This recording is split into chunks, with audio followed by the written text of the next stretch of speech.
We're gathered here this afternoon for our plenary session with Frank Thomas.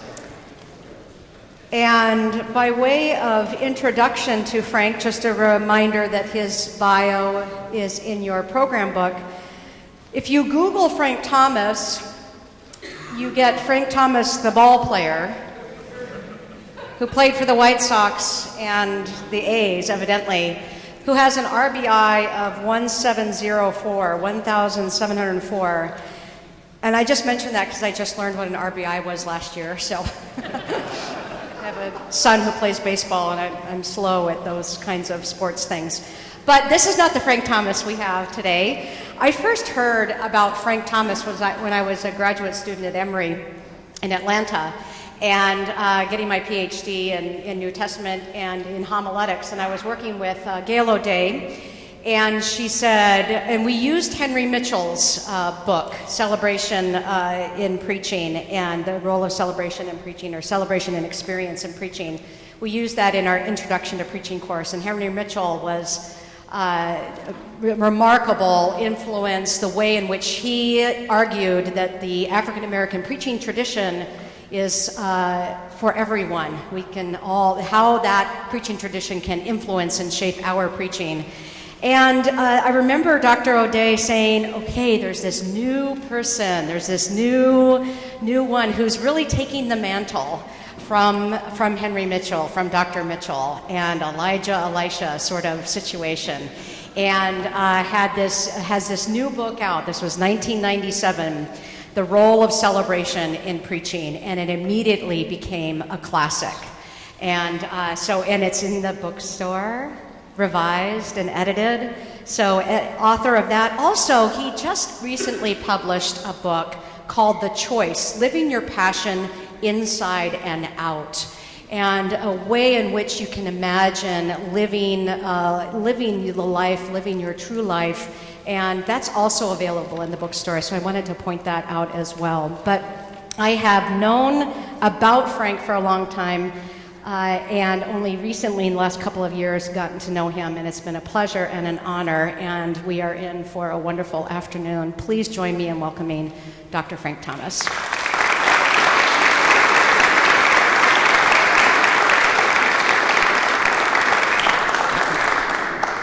Thank you so much, and I want to thank Dr. Caroline Lewis for a very gracious introduction and the relationship and friendship. And I appreciate her, and I appreciate you, and for so many kind comments as I have walked the halls since yesterday. I thank you very much. I apologize to you for missing. I missed this morning's session. I was in a session with the president of Christian Theological Seminary, and when the president calls, no matter where you are, you have to answer. So I am sorry to miss you all. I really wanted to be here, but we were doing some wonderful things together at Christian Theological Seminary. This is going to be an unusual kind of presentation, trying to stay with the theme, preaching divine and human drama, and I want to stay on the human drama side for a minute. And let me give you the title of the talk, and if I don't get there, you know what I was trying to do. This is what it's called, Keeping It Real, the Validity of the Existentially Authentic Performance. Keeping it real, the validity of the existential, authentic performance. I need to set some backdrop for keeping it real, and I want to do it by the year 2040. If not already, there will be completed a fundamental population shift that began in the late 19th century. This nation, as Daniel Alshire, who is the head of ATS, the Association of Theological Schools, suggests, this nation of immigrants, largely from Europe and the British Isles, will become a nation in which white will be the racial minority. By mid-century, persons of African, Asian, and Hispanic descent will outnumber the white residents. I quote to you what Daniel Alshire said. He says, "The America that was the New World of Europe will become the New World of the world." This is a huge change, and no liberal democracy has ever gone through this kind of change. Racial and ethnic communities are more religiously engaged than white communities, and religion will continue to be influenced by the fundamental shift in racial ethnic composition. Communities of faith that are unable to become culturally and racially amphibious will decline. And those that do succeed in this fundamental cultural capacity will thrive. The cultural change that will come with this population change will not occur without conflict. Conflict will occur because many, not all, notice I said many, not all, white Americans will feel and dislike the loss of privilege. Alshire says at least some of the energy in the immigration debate is really about the loss of white privilege in American society, as is part of the argument over how expansive government services should be, or how much the population should be educated at the post-secondary level. This means that the politics of this nation will continue to be polarized as we continue to grapple with being culturally competent. All of us will have to become culturally competent. It will be particularly hard for those who have had privilege in this culture to give up the privilege and to relate to racial and ethnic minorities as equals. We are grappling with that now in this nation, as it is clear on many issues. The perception by whites and blacks is radically different, and this does not even count the perceptions of other racial minorities. In other words, the conflict has already started, or the conflict always has been, or the conflict will go on unless we develop levels of cultural competence. And as if black people can become more culturally competent, white people can become more culturally competent, Hispanic people can become more culturally competent, Asians can become more culturally competent, or unless we're going to continue the spiral and the cycle that looks like what I'm getting ready to suggest. This is why I call it keeping it real. Let's talk about Ferguson, Missouri. Several Sundays ago, Nicholas Kristof, in a New York Times op-ed entitled "When Whites Just Don't Get It," said that many white Americans are fed up with the coverage of the Ferguson shooting of Michael Brown. A plurality of whites said the issue of race is getting more coverage than it deserves. Kristof then recounts a 2011 study by scholars at Harvard that found that whites on average believe that anti-white racism was a bigger problem than anti-black racism. He sees this as white delusion and gives several reasons why race and race relations deserve far more attention, not less. Listen. He says the net worth of the average black household in the United States is $6,314, compared with $110,500 for the average white household, according to 2011 census data. The gap has worsened in the last decade, and the United States now has a greater wealth gap by race than South Africa did during apartheid.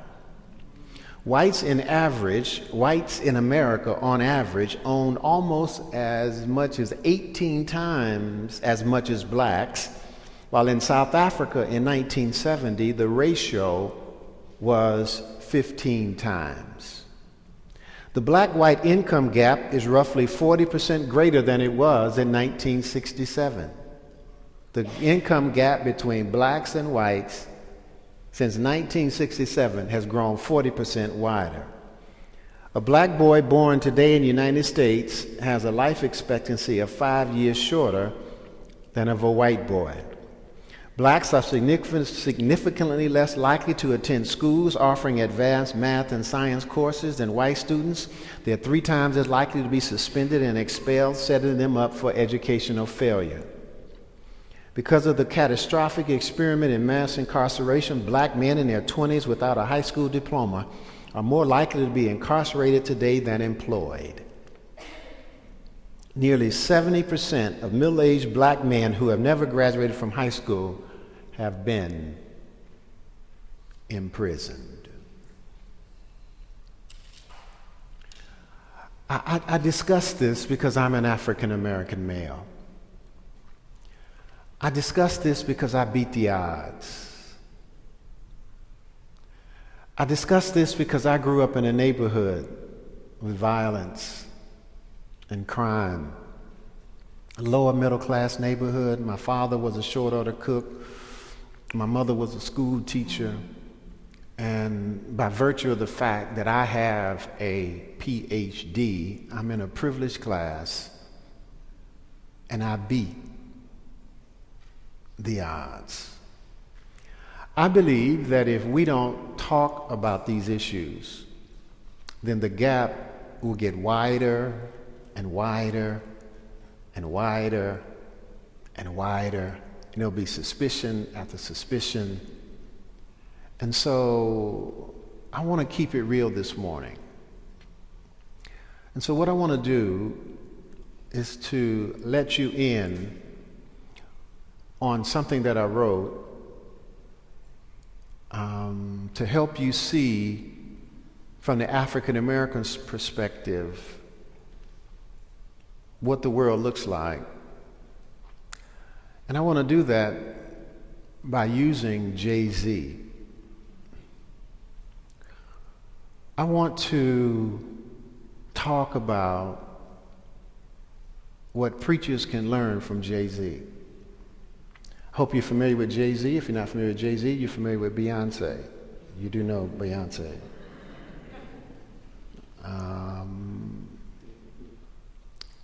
Jay-Z and Beyonce represent about $1 billion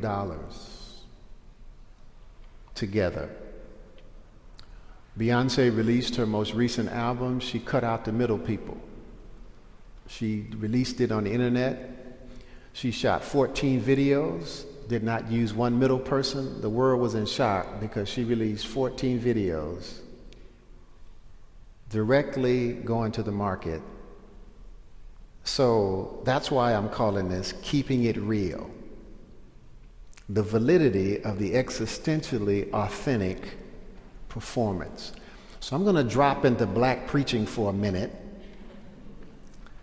and then I'm going to come up and I'm going to ask you if this made any sense to anybody, because this is being worked on as we speak. This is not polished. It's live human drama. We hope God's in it. In response to the noted scholar Henry H. Mitchell's chapter in the book The Renewed Homiletic entitled Celebration Renewed, Valerie Bridgman comments that the next natural step beyond Mitchell's groundbreaking work in preaching is the poetic sermonic form.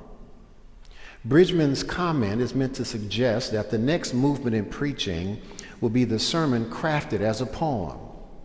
She explains that the poetic sermon lines the sermon out in phrases seeking the rhythm of a poetic reading.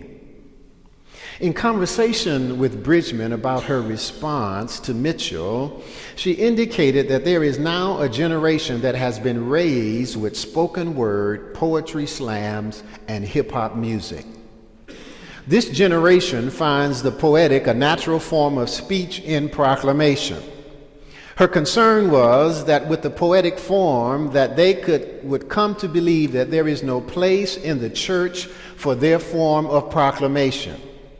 She said the church is put off by the vulgar and profane language and does not realize how sacred this generation believes life is, despite the vulgar ways they talk about it. Now, I'm going to read that one again because that was a revelation to me.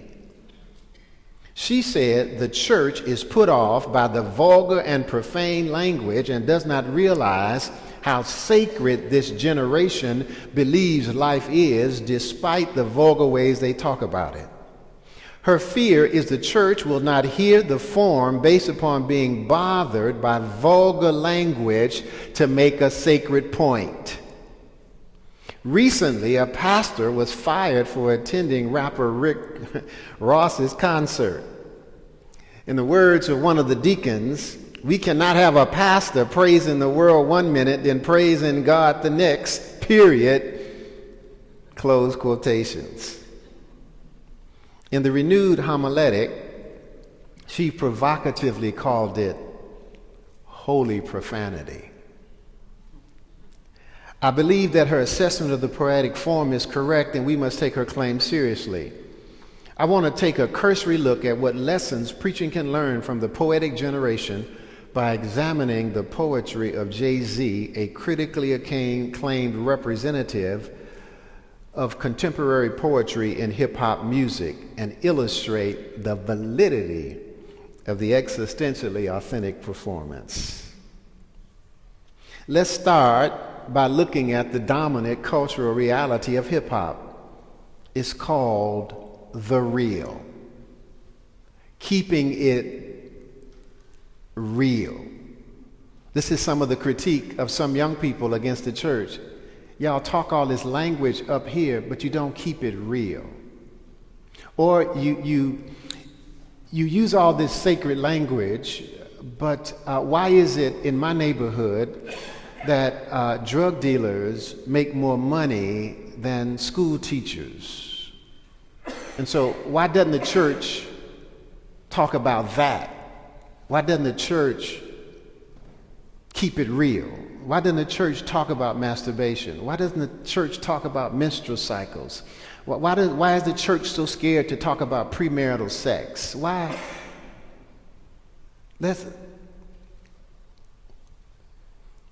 Jay-Z discusses the importance of real to hip-hop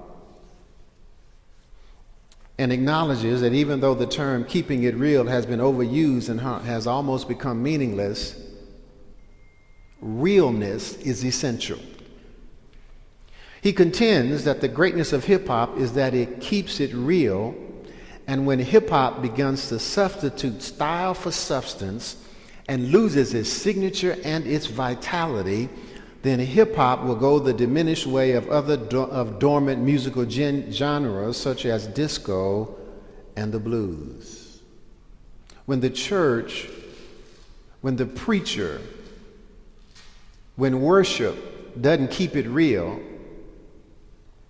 when it substitutes style for substance, when it loses its signature and its vitality, then worship or Christian preaching will go the diminished way of other dormant musical genres such as disco and blues. While many people would not think of Jay-Z as a rhetorical, as a cultural critic, or as an exegete of the highest order, he is all of this when he unpacks his lyrics and offers criteria and commentary by which we can know real in his seminal work called Decoded. Jay-Z released a book called Decoded. It's the best piece of exegesis I've seen in the last 20 years. He puts his songs on one side of the page, and then he decodes, exegetes the lyrics, and allows you to come inside the head of the young hustler. He says his goal is to put you in the head and heart of the young hustler. The young hustler is the person who stands on the street corner and sells drugs. Now, I know that offends many of our middle class sensibilities. And I'm not suggesting, or nor am I for drug dealing. But the people out on the corner are operating out of a reality. And unless we understand the reality, we can't speak to that reality.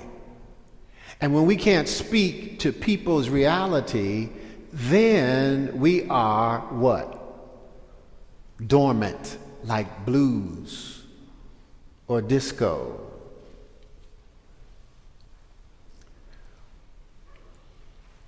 Jay-Z gives an example of real when he mentions the movie Menace to Society. He calls it a film that was real. It did not matter whether or not it was a true or a fictional story, whether or not the movie characters were real people or just actors, whether the Hughes brothers who put the thing together or anyone else that lived the life they described, the film was executed in a way that made it real. Everybody, the writers, the set designers, tapped into something true. Jay-Z utilizes the realness of the movie to make the point that it is impossible to fake emotional truth. Young people are looking for authenticity. They're looking for the real, and you can't fake real. Either you're real or you're not. Kids can spot a phony a mile off. In other words, it's impossible to fake emotional truth. Jay-Z gives clarity to what he means by fake emotional truth when he mentions that some of the greatest MCs move away from their own emotional truth, and just to get market share. He gives an example of an artist that does conscious rap will do what he calls an ignorant joint. I should have brought one to play. Or a classic MC, you remember MC Hammer? He decided to go gangster. So MC Hammer changed and started doing gangster rap music. The audience didn't buy it. It was fake. It was fake emotional truth. The audience decided the move was inauthentic and did not buy this form of music. In the same vein, Jay-Z contends that many preachers believe, he didn't say preacher, that's my insertion, that they have to stray from their emotional truth to be successful. He tells a new and upcoming group that he assigned to his label that they should not try to make a hot radio single because that's not their emotional truth. He counsels them to make a great album from the first song to the last because faking emotional truth might work in the short term, but it is a house of sand. To be faithful to one's emotional truth is to be authentic to one's own art, to be real regardless of the market forces. Jay-Z goes a little further to say the real is based upon how an MC shapes their experience into a rhyme. That is, the validity of the emotional truth embodied in the preacher. Rapper and preacher are interchangeable for me, as you can see, and the rhyme communicated to the audience. He says, if a lyric is to be real, if a song is to be real, if a sermon is to be real, the logic the lyrics follow are critical. Okay. Y'all with me so far? Okay. All right. Mighty quiet in here. Sweating. Amen. When Jay-Z says the logic of the lyrics are part of keeping it real, then my interpretation of what he means is, first, the way the story or the rhyme is structured, the content of the plot or the narrative is designed for maximum impact, effect, and feeling. And second, does the rhyme follow the logic of real life? Upon experiencing the sermon, The listener asks, can I imagine this happening this way in real life? Let me illustrate this point by discussing Jay-Z's exegesis of his own lyrics in the song Meet the Parents. So I'm going to hope to clear this up for you right now. Jay-Z starts the song with the send-off, the burial, and the afterlife of a young hustler who was shot and killed. After he describes the rain-gray skies at the cemetery and the forlorn cries of the gathered congregation, he gives the audience the sense that the young man was honorable and well respected by his peers. He then shifts the narrative to talk about the single mother of the deceased, Isis, who, as a single mother, is not strong enough to raise a boy by herself, as many women are not, Jay-Z suggests, and later amends, given the reality of the streets. The father's name was Shorty, who never knew the boy and never tried to raise him. After the death of her son and seeing her son's body at the city morgue, Isis turns to drugs. Her addiction grows and grows until she lived in the land of drug-based fantasy. Jay-Z fully develops the character of Isis by suggesting that she, like so many young ladies in the ghetto, falls for the aggressive, violent, and exciting Shorty at 16. But what is appealing at 16 is not necessarily attractive when the thug becomes a grown man. He identifies the absent father, Shorty, as Mike. Mike has a son that is now 15, as Jay-Z reminds us. Jay-Z reminds us that he disowned the boy from birth. Mike is still, Shorty, the father, is still on the streets, and he approaches this young thug. Both end up drawing their .38 caliber guns. The younger is faster and has the drop on Mike. But the young son hesitates because the face looks familiar. Jay-Z adds in his commentary about the lyrics, you get the sense that he studied every face and he's seen looking for the face of his father. And now that they are 38 to 38, pistol one to another, he hesitates because this looks like the face of his father. It freezes him. He hesitates, and the father does not, and kills his son. The song ends, 6 shots into his kin out of the gun. Niggas, be a father, you're killing your sons. 6 shots into his kin out of the gun. Niggas, be a father, you're killing your sons. Meet the parents. Jay-Z structures the plot of the rhyme for maximum effect and feeling by starting with the send-off and funeral, and then shows the audience how we got there. The afterlife becomes the prologue to turn the story on his head, to emphasize that a father kills his children when he walks out on them. Notice the careful attention to the character development of first Isis. The mother, the death of her son led her to an addiction, and her love of thugs at 16 flowers into the death of her son 15 years later, the deepest pain of her life. So much she could even deal with it, she goes to drugs. Shorty Mike is an absentee father that never grows up and is still running the streets 15 years after the birth of his own son.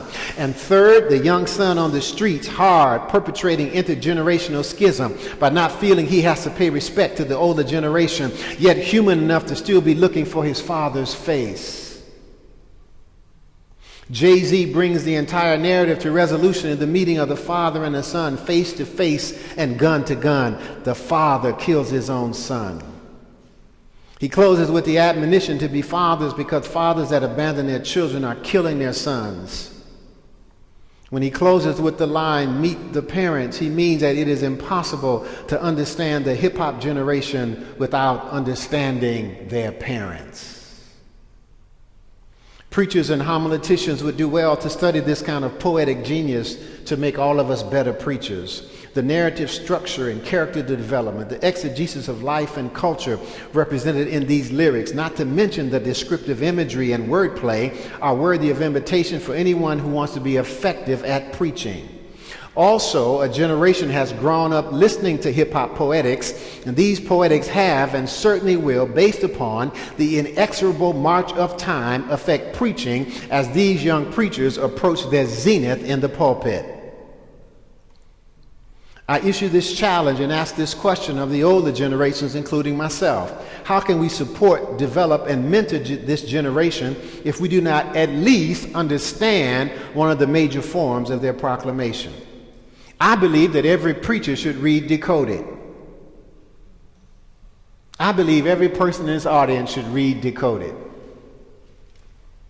if you desire to be culturally competent. The second part of something being real is, does the rhyme make sense? Does it follow the logic of real life? Could I see this happening? Some here will argue that they can see it happening in Jay-Z's neighborhood and not their own. Like it only happens in the hood, it does not happen in the suburbs, small town, and rural Americas. This myth perpetrates the ghetto as a living nightmare, a place of violence and warfare, a place when there's a disturbance, you bring out the military, you roll out tanks in black neighborhoods. Do you know what General Henry said when he got off the plane at Katrina? Remember they put General Henry in charge of Katrina? He gets off the plane, and the first thing he says is, put them guns down, aim them guns to the ground. These are citizens. Many people that would not tolerate tanks being rolled in their neighborhoods think it's perfectly justifiable for tanks. You saw Ferguson. You saw those people trying to march peacefully, and not all of them. Some of them were rabble-rousers. You saw the tanks and the pistols.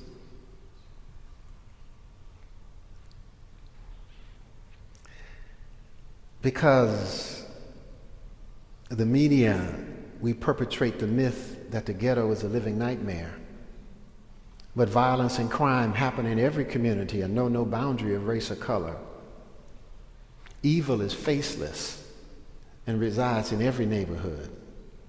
For example, the parents are in the midst of a divorce proceedings and the father comes to the door with a gun and kills the mother and child and then turns the gun on himself. You know what I hear? 6 shots into his kin out of the gun. A classmate brings an assault rifle to class, kills 14 classmates and 3 children. 6 shots into his kin out of the gun. Niggas be a father. Niggas be a classmate. And in response to these never thought it would happen in our suburb, rural area, or neighborhood events, we end up discussing the same issue as Jay-Z does in Meet the Parents. Issues of suburban, small town, and rural youth feeling abandoned, isolated, and alone.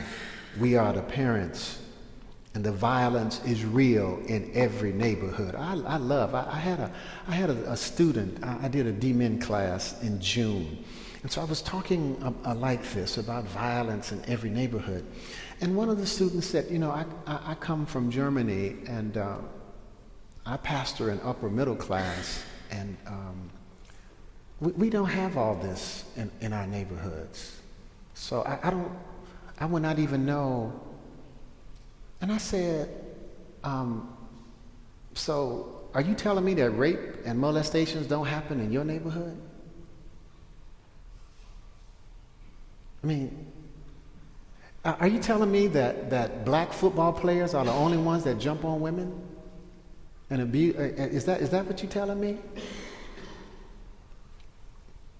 I said, do you think that you have financial security? Do you know Do you know that when Lehman closed in 2007 and 2008, that it locked the credit system of the United States, and nobody was changing money because everybody was afraid of who was going to fulfill their commitments, and so the money did not move, and the president had to come with a sheet of paper with $750 billion to unlock the credit system, because unless the credit system got unlocked, you could put your ATM and not one dime would come out of there. Your check would have been worthless because no money was moving. There would have been bread lines in America, bread lines in America, bread lines in America, and you're going to tell me that you financially secure, that just because the white community got $110,000 and the average black person in the community got $6,000, you safe and secure when none of it would have meant very much at all?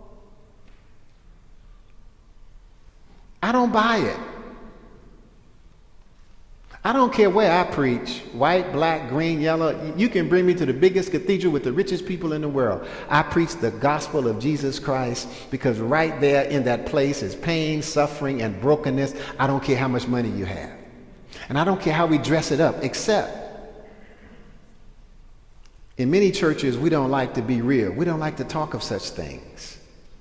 We like our religion neat, proper, respectful, sanctimonious, ceremonial, reserved, dignified, non-political, holy, prosperity-based, positive.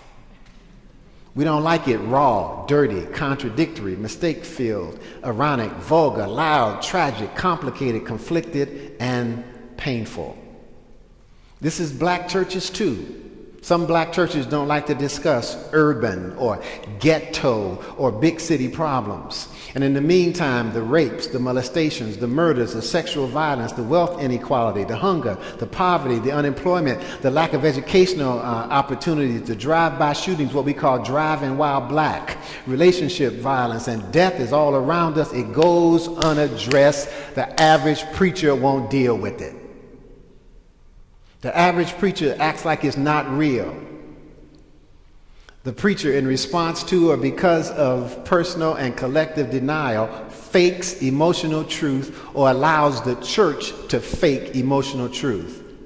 Too much of the preaching of our time is so spiritual that we don't want to get down to the problems on the ground. We illustrate spiritual principles, but these principles are not grounded in practical realities of people's lives. We don't want to address the realities of Jay-Z's Meet the Parents. We illustrate spiritual principles with no resolution of practical concerns. And so many people turn away from the church to what they deem as real in movies and television and entertainment, sports, money, sex, and etc. In research and preparation for this, whatever I'm calling it, I watched a DVD of a Jay-Z concert. It was amazing, the mix of people who were there. It was not what one would expect for such ghetto music. It was amazing how much of the non-ghetto crowd was there. There were some kids from the suburbs, the rural areas, and the small towns with their chains and their hats turned to the side, baggy pants and all. There were some executives and members of the corporate crowd there with their hands in the air, waving like they just don't care. There were some hustlers there. There were some single mothers there. The ghetto crowd was there. And you know what amazed me? They were all mouthing the lyrics right along with Jay-Z. It was amazing. They knew the lyrics to all the songs. I must admit I was jealous. If we could get people to mouth scripture the way they're reciting those lyrics, the church might be relevant again. Maybe Jay-Z is mouthing what we preachers need to mouth. The real. And oh yeah, I forgot to mention who else was there. ISIS was there. Shorty Mike was there. And the young thug son was there. All looking for the real. Okay. A couple concluding thoughts, and then we'll open the floor for discussion. In other words, the amount of human drama that we are a nation are about to engage based upon our inability to handle the racial questions.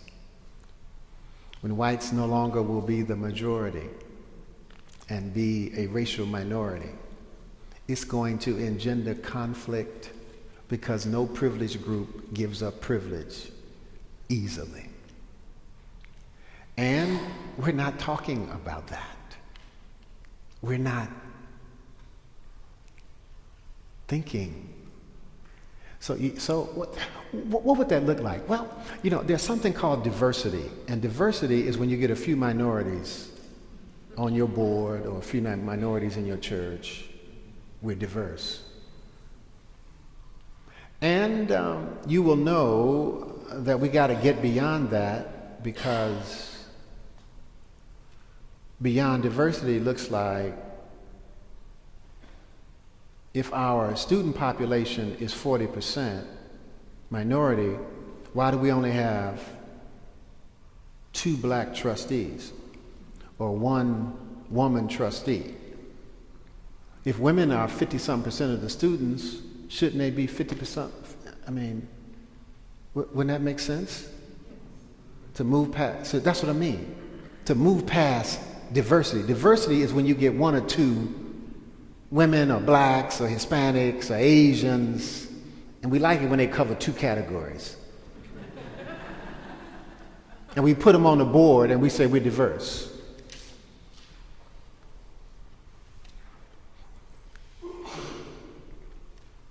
Ferguson, Missouri, there were 3 black policemen. How large? You remember how large the population of the town was? Somewhere between 50 and 70. I won't call 51, I think 71, but maybe 51. These are the issues, you all, that I think that God wants to speak to. And I think we don't deal with them. And I'm not being critical just of I don't think the black church deals with it well either. Because we have to be real. I left here yesterday ashamed because I said my comments yesterday about masturbation. I said, oh God, too much. But I have the instinct to be real. And my instinct is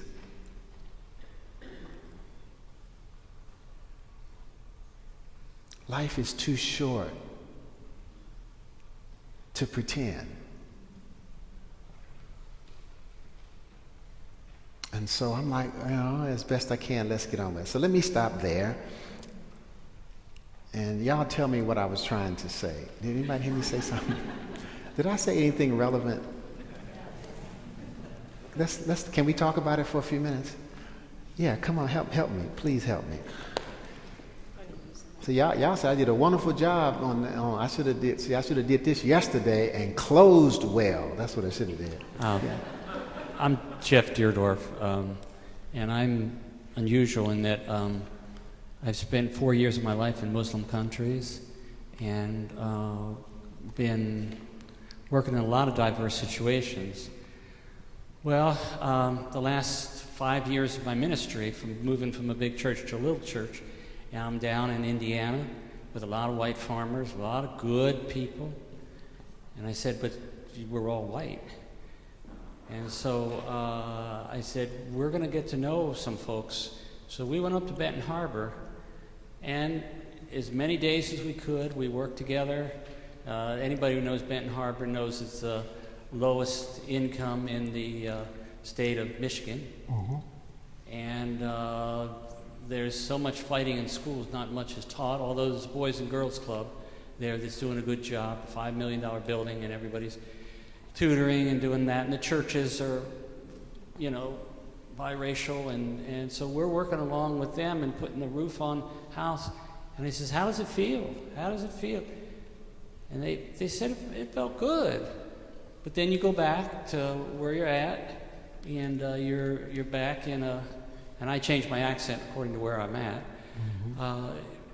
You're back into a place where there aren't the minorities, and I speak Spanish and other languages, and the Hispanics are not in our church. They work the fields, and so it's an uphill battle, but it has to be waged. And the young people are more with it than we are. And but I have 5 people in my church who have kids or grandkids in prison for heroin or prescription drugs. So that doesn't go by color. It's a fact of life. Mm-hmm. And so the question, the yearning I have is to be real. Mm-hmm. And my yearning is to somehow get these good folks who are very biased in a lot of ways, although they think that they're not, they are biased. Yeah, they are prejudiced. And to try to interface with people that are not like them. Yeah. But that's the best shot I got in terms of being in the middle of people who own 5,000 and 10,000 acres of farmland and work hard and good Christian folks. But how do you move 2 centuries ahead? Thank you for, I referenced the Nicholas Kristof article, op-ed in the Times, and he says that most of us tend to change because we have friends. And so he says they found out that there's a relationship, and I'm quoting from memory, so that many people, that they soften their position on gay people when their children or their friends, they get to know someone, or that judges seem to be more stricter on sexual violence concerns when they have female daughters. And so the statistics say that the average white person have a 1 out of 100 chance to have a black friend, or in 100 friends, 1 might be black. And so you don't hear, it takes friendship and relationships and talking. Yes. Without that, yes. So I'm remembering back about 17 years ago in this room, Tex Sample came, and he was sharing a book called White Soul. It was country music, and he was placing into the same question, how does the music, and he was taking country music as this place to start with and saying, how does this tell a story that we're not willing to tell in the church? Mm-hmm. So I kind of have a feeling you're going on some ground that other people have walked before, maybe in a different direction. Thank you, thank you. Or how do we face human drama honestly in the church when it seems like the music outside of the church is doing a better job of speaking to human drama? Yes. You spoke earlier, made a statement that really resonated, that kids can spot phony from a mile away. Right. I'm 35. I'm on the cusp between Gen X and millennial. View some ways both ways. And yet, as I try and engage with the youth coming up through my congregation, through my community, oftentimes I hear, we care about things that you don't think about. And I sensed a situation in what you were talking about. And I found myself wondering, how can we engage in conversation to try and understand the experience of whoever we're engaging with when we just don't have that? That's not our experience. Right. And how do we begin those conversations, not only across all boundaries, and we have all kinds of boundaries, racial boundaries, age boundaries, orientation boundaries, whatever we want to say. How do we continue or begin those conversations? Do we acknowledge, I don't know your experience, but I'd like to?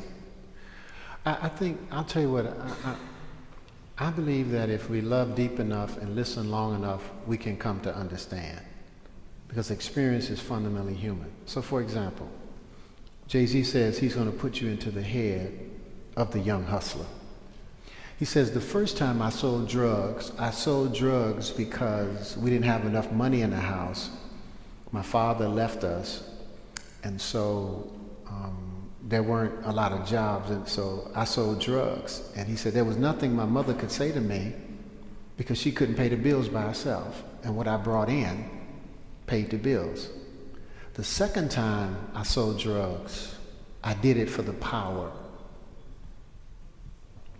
for the material things, for how I looked in the neighborhood, for the kind of car. And he said, I became addicted to the power of selling drugs. And he said, I was as addicted as the fiend that I was selling the stuff to. We both were addicted. Now, the level of honesty to say the first time I sold drugs, I did it for my mother. The second time it got to do with my mother. This is me. I think I can hear that. Let's just talk about that. And so are we really open to other people's experience? So I think that I was in a workshop yesterday, and they were saying that many white Americans never have to think about the identity question. That minorities, I think, they think about it all the time because you're relating as a minority. So how open am I to a person whose experience is radically different than mine on both sides of the spectrum? Am I open to a white person who has a very different experience? Or as a white person, am I open to an Hispanic person? Or you remember in the news, the Dallas County Sheriff who went to the Ebola person's family and said, I'm going to treat you like I treat my family. We're going to get you out of this little quarantine apartment, and we're going to get you into what my family would stay in. I think we need more of that. Then we can understand. So you know what? The place wasn't even scrubbed clean.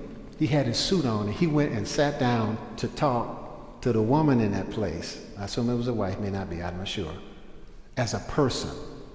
Y'all see that? It's on the news this morning. Did y'all see that? Turn it and watch that and see the power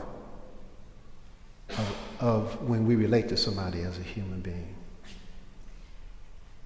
I guess I just didn't had some difficulty with what you were saying, and I Okay. respect you a lot. I wanted to come because I've heard you preach before, but keeping it real for who? Mm-hmm. I guess that's what I want to know. I felt like my reality is somewhat dismissed.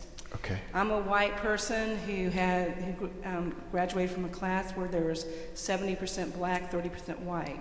Okay. I don't hang with people that have $110,000 a year incomes. Mm-hmm. I know very few. Right.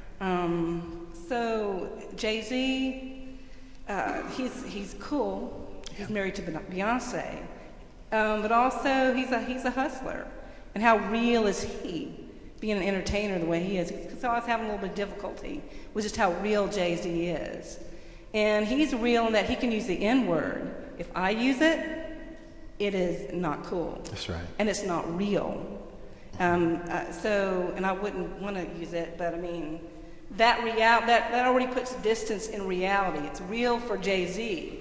It's not real for me. Mm-hmm. So it's like, who, is it real for who? And are we dismissing other people's reality? I am interested in what you say, but it's like that reality or the reality that you're dealing with, or Jay-Z's reality with the young man whose father shot him. It's our reality in that we all have we're all responsible for one another. But somehow I felt like other realities are dismissed in that discussion. And I hope I'm wrong about that. Maybe I just misunderstood you. No. Because I think we all have a valid reality, all of us. I don't think you misunderstood me. I think that that's probably a very legitimate response to what I said, because what I said is not perfect. It's flawed. But it's real for you. Right. Yeah. So I think, what we say is the normative experience in America is the white European immigrant's experience. That's the normative experience. The suburban picture is middle America, all this. I know, right. That's not your reality. So I'm open to the reality that you have, because I think as we're open to each other's reality, we build a kind of So you say that's not real to me. So I would say to you, if we had time, I say, okay, what's real to you? Tell me about. And I'd hope we'd be able to find some commonalities. Right. But if I shut down your experience, or you shut down my experience, or, for example, my critique of Jay-Z is a lot of hip-hop shuts down the gay experience. So all of us as human beings are growing, trying to grapple with people who are different than we are. But I'm open because I don't know. So when I, as an African American person, try to articulate my reality, it can be offensive because it's different. But if we hang in here together and we listen to each other long enough and we care deep enough, we'll find something. You know, I had people in the church as a pastor who opposed me. I respected you when you opposed me straight up and tell me. It's the subterranean stuff that does me in. You know, if I just say, I disagree with that, I don't think that this is where we ought to go, we can talk. It's the when you vote yes, but mean no. Right. And everybody does that. Yes. Come on. Hi, I've heard your stories, which did resonate with me. You have explained and shared with us the experience of people who are under attack by the law, right? And by injustices and things that are seeking to kill them, right? And to take their life from them. And what pulled me in was when you said that when you preach, you always bring Jesus Christ into that. So I want to tell you that you have put the weight and the burden of this experience upon me. And now what I would love to hear is how Christ enters into that to actually take this burden that we have been placed under, takes it, sets us free from that through the power of the gospel. So I'm wondering if you could do that for us. Thank you. My example is, again, this Dallas County judge who claimed because of his faith. He initially came to the press in July when he said, these immigrant kids are children and they're welcome here because Jesus Christ, I treat everybody the same. I don't make a distinction between those people, them immigrant kids. So he goes to the home of goes to that apartment with those Ebola. They were touched by the Ebola person, right? He goes in there and says, I want for your children what I want for mine. We're going to get you a place. We're going to get you out of here. So I think it's Jesus saying to us, I want for your children what I want for mine. And when you live that in Jesus' name, I think that makes a tremendous difference in the world. So I have a friend named Michael Flager on the south side of Chicago who is a white Catholic priest serving a black church. And they don't care that he's white. Why? Because he cares. When you treat people as equals and you don't make distinctions between one group and another group, so okay, so this is what we're going to do. If you're caught with cocaine that is powder cocaine, you get one sentence. But if you're caught with cocaine that's crack, that black people tend to have, 3 strikes and you out, and you get a different sentence. Mm-hmm. So what message? So where, as a church, shouldn't we be able to say that all cocaine is cocaine? But we're silent. And so we see the prisons filled with tons of African American young people, men in particular, tons of them being arrested on petty drug crimes. And if white people are caught with the same drug, cocaine in powder form, they get one sentence. And if a black kid is caught with crack, he gets another sentence. Yeah. Frank, we have time for one more question, I think. Thank you. My name is Garrett Strussel. Recently moved to southern Wisconsin from the Denver area to serve a rural congregation that there isn't much diversity, as you might guess. Yeah. But I wanted to speak to maybe people that are having trouble recognizing Jay-Z's experience, the comments from the woman over there. But I think as Christian people, as preachers, as people that study the Word, one of the primary ways that Jesus taught was through metaphor. And I think that some of the greatest examples of metaphor are, I should say, some of the best things we can learn are from metaphors from other people's experiences. And so I heard your talk this afternoon using Jay-Z's words as metaphor, because I probably won't experience those things, but we can still learn a lot from that. And I think that's a reality or that's a truth of Jesus' teaching as well. When he tells a metaphor, it's deep with meaning, but it's not because I have been there, or I'm not, on the side of the road, or I'm not the prodigal son. That's not my story, but we still learn from that. Mm-hmm. And so I don't know if you're going to go that way with your study, but I think that would draw people in that don't have that experience directly in a new way, but in a recognizable way too. Just hear your comments about that. I don't know. I'll tell you what came up in me. That don't mean that this is what you said. This is just what came up in me in response to what you said.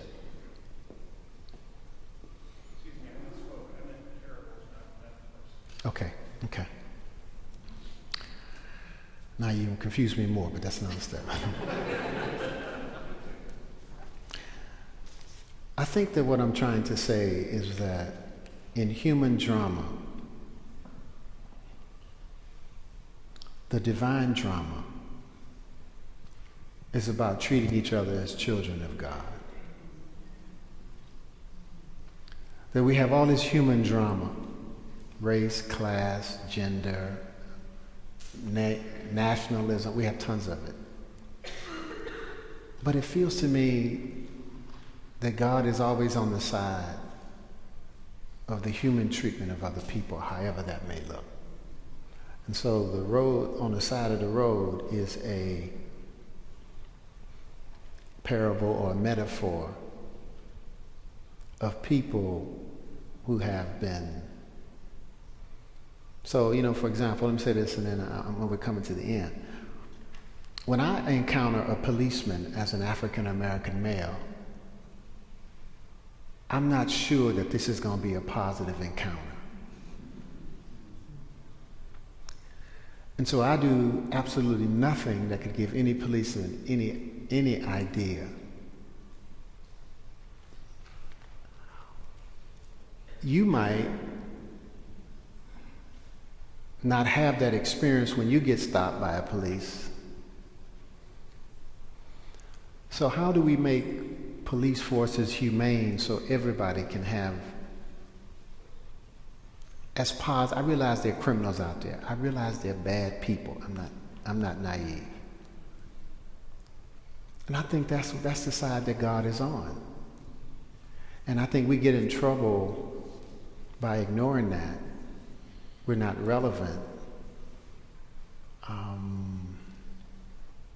Our words are up here, and the realities of people are down here. And I think what people are looking for are simple acts of service and compassion that make a difference in other people's lives as an expression of their Christian service.